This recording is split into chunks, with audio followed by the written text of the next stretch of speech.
Ngayong umaga guys, papasok na naman tayo dito sa kabilang beach guys.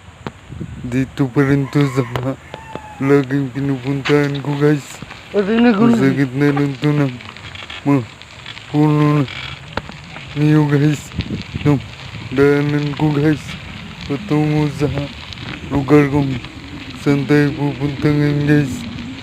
Ito na guys, malapit na tayong makarating dun sa lugar guys. At nakita natin yung mga amigo natin guys. Nandito nga pala sila ngayon guys. Nag-chill sila dito guys dahil malamig yung klima guys. Kaya pumunta sila dito guys. At ako naman patuloy lang sa pagpadyak guys dahil wala pa tayong sasakyang di motor guys. Kaya magtiis na lang muna tayo dito sa